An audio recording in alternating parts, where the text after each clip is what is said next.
Assalamualaikum warahmatullahi wabarakatuh.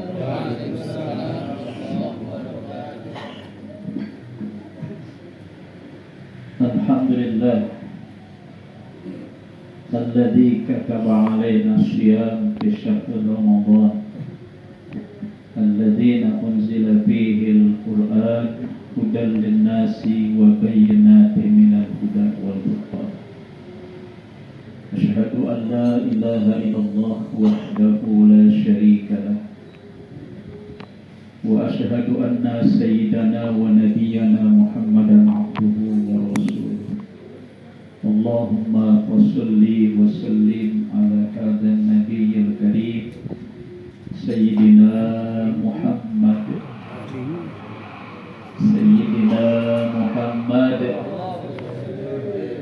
wa ala alihi wa ashabihi wa man tabi'ahumul huda amma ba'du. Wah, jangan masa ibu-ibu nanti itu. Bapak-bapak, saudara-saudara sekalian, ibu-ibunya ada?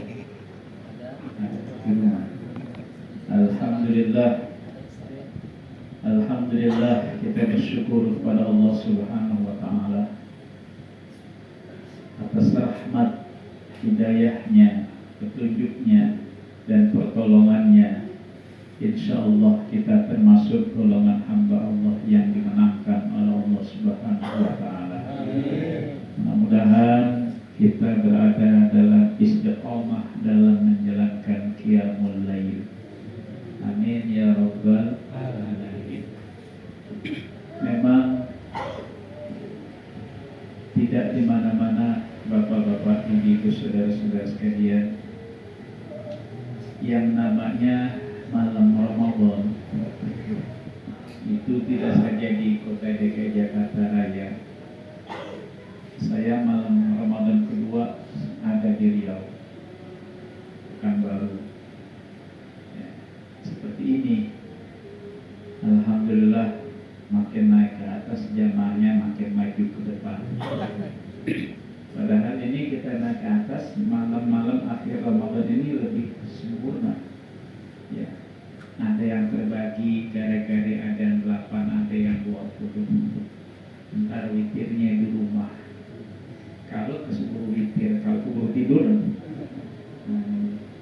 Jadi masyarakat kita itu memang seperti ini Pak, antipati. Ya, taklidnya taklid buta, nggak paham. Kata guru saya begitu, ngikutin aja guru tanpa ada dasar kepakihan, keilmuan, ini jangan diikuti. Sempurnakan malam Ramadan ini dengan qiyamul lail yang tuntas, insya Allah. Dan kita mengharapkan qiyamul lail Ramadan ini Pak, kita dapatkan dari Allah bulat-bulat, sempurna, tidak bolong-bolong, ya. Tidak menjadikan satu bahasan bahan khilafiyah, tidak, ya. Tapi sungguh tidak bijaksana kalau umat Islam itu terpecah-pecah, terputus-putus dalam melaksanakan ibadah. Ini tidak bijaksana. Sebaiknya selesaikan dalam satu ikatan di dalam sebuah majelis, musholla, majelis ta'lim, wadah-wadah sosial dalam kebersamaan. Bersama itu merupakan tanda kekuatan kita. Ya, bersama itu tanda dalam kekuatan kita. Kita belajar dari sejarah ulama-ulama kita. Kita belajar dari sejarah ulama-ulama kita yang pada akhirnya ulama kita pada tahun sekitar 65, 70, 85 itu, ya, yang namanya malam Ramadan itu Pak, di setiap musola, setiap masjid jamaahnya selalu penuh keluar-luar. Tidak beda sedikit sama kita, jamaahnya yang penuh di luar sendal. Ya, nah ini kita rubah sistem pola seperti ini Pak. Saya alhamdulillah dari keluarga besar, orang tua saya ini orang kampung, almarhum Bapak Muhammad Yusuf Sini, dan Sang Wani dan yang lainnya adik-adik saya ini ponakan saya. Jadi saya orang sini Pak, bukan orang mana-mana aja. Dan juga saya nggak pernah mikirin amplop, namanya kita ceramah di rumah saudara. Alhamdulillah masa iya saya nggak mikirin saya, kan kasihan juga ya. Jadi alhamdulillah bilang anak Betawi condet, saya meskipun saya statusnya menantu, tapi saya udah akui diri saya ini anak condet. Karena kenapa? Kalau saya ditanya, Kiai tinggal di mana? Di Condet. Dekat mana Kiai? Dekat Cangkucuk. Iya, itu ada pesantren besar kuat saya, Kiai Haram Al-Rasyifah. Jadi bangga, harus bangga. Kita jangan posisi tersapu oleh paham yang tidak memastikan. Saya bangga di DKI Jakarta Timur, anak condet, ya, yang saya bilang tadi, saya mantu cucu dari Komsimi, mantu ya dari bapak saya.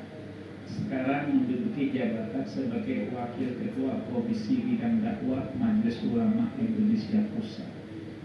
Alhamdulillah, saya nggak bangga. Cuman di sini ada pemerhati khusus. Kali pantas kalau saya sudah menduduki itu untuk mengurus masyarakat Islam Indonesia dalam strategi dakwah. Nah, strategi dakwah inilah yang harus kita pelajari di bulan suci Ramadan. Ramadan itu sebagai sayyidus syuhur, Pak. Saya bicara sebagai saudara ya Pak ya, Bapak jangan menganggap saya guru, sebagai saudara ya. Jadi enak saya ngomongin juga. Sebagai sayyidus syuhur. Jadi pimpinan dari bulan-bulan yang ada. Kalau hari ada ya Sayyidul Ayyam, Yaumul Jum dan yang lainnya. Tapi kalau bulan ini khusus Ramadan. Dan Ramadan ini memang Pak spesial. Sebagai syahrul tabiyah, syahrul ibadah, syahrul Quran, syahrul qiyam, banyak nama-nama daripada Ramadan itu disebutkan oleh para ulama kita. Misinya memiliki momentum. Syahrul ibadah pertama, bulan peningkatan mutu kualitas ibadah. Kenapa Pak? Karena ada dalam Sahih Bukhari Muslim menyatakan yang wajib diangkat pahalanya Allah Subhanahu wa taala dengan berlipat-lipat, yang sunat dibalas dengan pahala yang wajib. Jadi di situ kita mengambil kesimpulan Pak, tidak ada satu hari pun, satu malam pun yang terlewatkan begitu saja, kecuali kita berjumpa kepada Allah Subhanahu wa taala dalam qiyamul lail ini dengan kita i'tikaf, dengan kita tadarus, dengan kita zikir, dengan kita muhasabah diri kepada Allah. Itu yang paling pas. Jangan kita perpanjang chattingan kita di handphone Pak. Sibuk, ngetik handphone, mau tidur handphone, bangun tidur handphone. Padahal mah hakikatnya dibangun setengah malam jam 1:30 Pak, bukan nyari handphone, disuruh ambil air wudhu. Cuman karena memang udah kebiasaannya begitu, bangun tidur nyari handphone, ya yang dicari handphone. Padahal 1:30 itu batasan waktu kita untuk tahajud kepada Allah Subhanahu wa taala. Begitu juga gini Pak. Gini kita di rumah tuh Pak, bangun aja mulai jam 1:15, 1:30. Yang dicari bukan kita. Yang dicari bukan kita, handphone.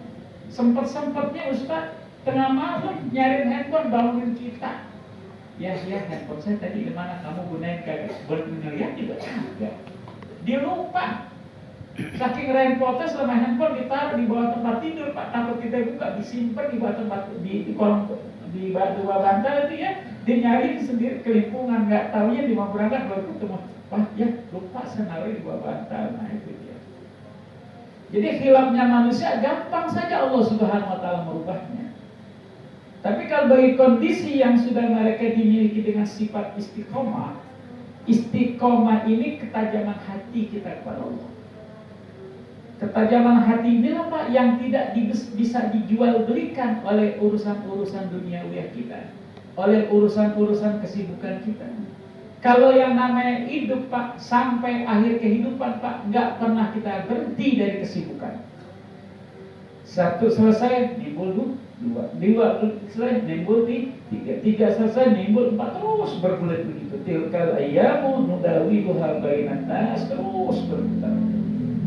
Maka sungguh beruntung orang yang menyibukkan dirinya untuk Allah, yang menyibukkan selalu untuk mencari Allah. merapatkan diri untuk Allah. Insya Allah Pak, kalau kertas udah kita tempel pakai lem, nempel nggak pasti kita tempel. Tempel atau tidak? Begitupun Pak, dalam kita merapatkan diri kita kepada Allah, pasti Allah itu akan merekat kepada kita. Lah bagaimana mau rekat sama kita? Kita nempel juga kagak sama Allah. Tidur udah paling pas, padahal udah dibagi-bagi waktunya. 8 jam siang dunia, istirahat 8 jam, ibadah 8 jam, terawih paling berapa menit kalau. Tapi Romana udah gelisah banget mau Ustaz, Romanya bicara manjang urusan nggak beres urusan ini. Apalagi udah dilihat imamnya, umpama kata imam udah jam 8 seperempat nggak kelar, udah gelisah-gelisah udah urusan. Ada bola lagi, itu dia dijajah kita ke hidup kita. Dengan apa? Dengan kebodohan kita sendiri.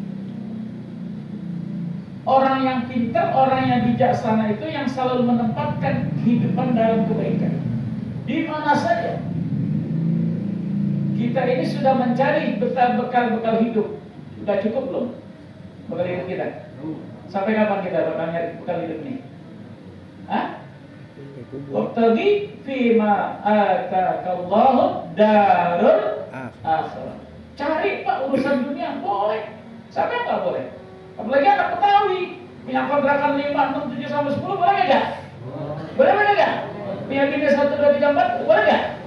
Mikir dah. Nggak ada modal Ustaz. Yang begini jangan diomongin Ustaz, nggak ada modal urusan itu. Dalam urusan dunia boleh-boleh saja. Memang Allah kehendaki seperti itu. Ini almarhum orang kaya almarhum ya. Maaf Bang ya. Bang Asad ya, pernah ke kios saya ya Bang. Ini Bang orang ini tukang dagang dulu, dagang makanan ikan.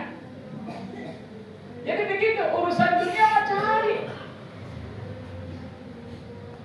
Saya Pak di kantor saya punya kantor 2 tahun di Dewan Dakwah Islam Indonesia sebagai ketua komisi bidang dakwah, ya bidang syariah. Kemudian di Majelis Ulama saya baru wakil ketua Dewan Dakwah Syariah bidang penyiaran dakwah Islam se-Indonesia dengan Habib Nabil, dengan Ustaz Abi Amir Fan. Saya orang ketiga. Saya ditanya, Ustaz seharian apa? Ngapain di rumah? Dagang. Emang saya mabuk? Kagak. Nabi juga dagang. Masa saya jadi mau balik nungguin amplop panitia dulu? Kan nggak ada.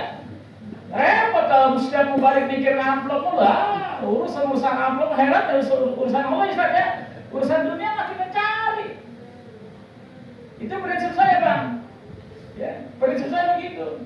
Kalau urusan akhirat itu urusan Allah yang bakal saya bawa kembali nanti kepada Allah. Tapi kalau urusan dunia yang harus saya bawa pulang dalam kehidupan rumah tangga saya. Kalau kagak ada, bini saya bisa manyun. Karena senang, bini saya itu enciknya dia. Saya ngomong apa adanya aja. Alhamdulillah, hidup sejahtera. Setelah kita diberikan kemampuan dalam urusan dunia, wa ahsin kama ahsanallahu ilaih. Allah telah berikan kebaikan kepada kita Pak. Kebaikan yang sangat luar biasa. Seluruh fasilitas hidup dunia ini Allah berikan kepada kita. Tanpa pamrih, tanpa kita meminta, Allah berikan kepada kita. Sudah diberikan, Allah nggak beri janjian dikontrakin sekian bulan, sekian tahun, sekian 10 juta. Nggak mampu Pak. Seandainya kata Allah berikan kontrakan kepada kita, 1 helai rambut sampai berapa ratus rambut yang ada di kepala kita nggak ngitung ya Pak. Kita nggak mampu. Seumpama kata Allah kan kontrakan kedipan mata kita sudah berapa kali dalam 1 jam mata kita diperkedip, Allah pun kita nggak mampu untuk membayar. Itulah kemuliaan Allah, kerahiman Allah kepada kita. Kenapa? Giliran sujud sama Allah Pak, dikit-dikit migrain, pusing, kacau. Minyak habis di rumah bingung. Minyak habis di rumah bingung. Besok makan saudara belum ada bingung gini hari Pak. Mau ngapain? Allah telah cukupkan kepada kita lah yang kurang bisa mampu meraih, merajut, mengambil semua nikmat Allah untuk hidup kita. Kita ini terlalu berbangga-bangga dalam urusan dunia. Ya. Nah ini akhirat nih. Ya, darul akhirat ini Pak harus kita pikirin. Ente yang tadi tinggal ke Kuningan, pulang kampung ke Kuningan, balik lagi ke Kampung Ujung. Jujur jawab, balik lagi enggak? Yang dari Sono, dari Jogja, dari Wonogiri, dari Solo, Jawa Tengah, balik lagi ke Kampung Ujung nih. Balik lagi tidak? Balik masih ente habis gajinya dari kampung ente balik lagi saya nyari duit. Tapi kalau ente udah balik ke Darul Akhir, ente udah dibungkus semakin kapan, apa yang bakal ente buat balik lagi ke sini? Kaki ente udah diikat, tangan ente udah diikat, seluruh jasad ente udah diikat oleh Allah. Al-yawma nahtimu ala afwahihim wa tukallimuna aydihim wa tashhadu bima kanu. Itu sebab daripada ulah kita Pak manusia yang melakukan diri kita seperti itu. Lupa kalau urusan Allah. Lupa kalau Allah telah panggil kita. Allah ingatkan Pak, per 2 jam sekali dari zuhur sampai asar, asar sampai maghrib, maghrib sampai isya, sampai diberikan waktu yang panjang, sampai masuk waktu subuh, kita lupa sama Allah. Untuk Allah masih sayang kita, subuh dibangunin lagi. Coba kalau kita terusan tidur. Ya, enak gak?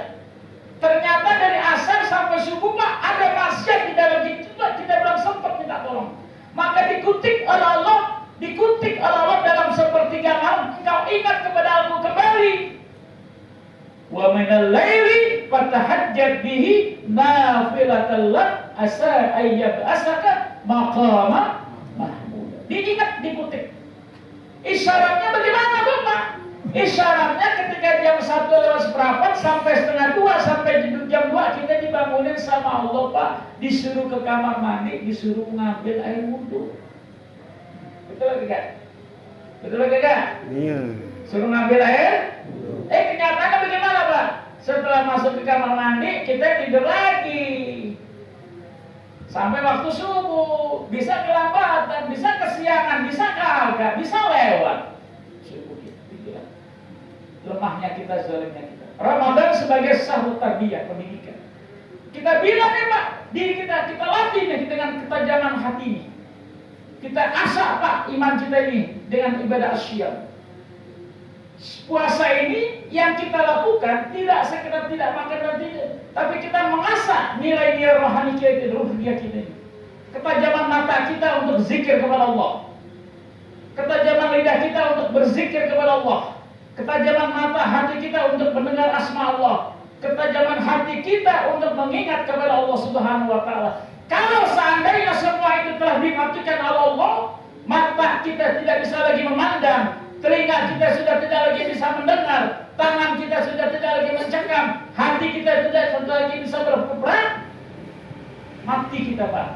Kalau sudah mati, tinggal ditungguin yang mandiin, sholatin, kuburin, selesai. Na'udzubillah sama. Ramadan syahrul syuhur, bulan menjaga nilai kebaikan bulan. Praktiskan diri kita untuk kepada Allah. Simpan waktu-waktu yang terbaik. Ada amalan-amalan yang kita bakal nanti dihisab oleh Allah. Kita tampilkan amalan tersebut Pak, makomnya tinggi, yaitu tahajud di sepertiga malam. Insya sudah nggak apa-apa ya. Ini kita perjalanan udah hampir setengah bulan. Alhamdulillah mushola kita masih 3 saf. Bertahan Pak. Mudah-mudahan Allah pelihara keimanan Bapak, kebaikan Bapak, dan mudah-mudahan sisa perjalanan Ramadan yang setengah bulan ini akan menambahkan nilai kemuliaan diri kita di hadapan Allah Subhanahu wa taala. Jadi kurangnya mohon dibukakan pintu maaf. Wassalamualaikum warahmatullahi wabarakatuh.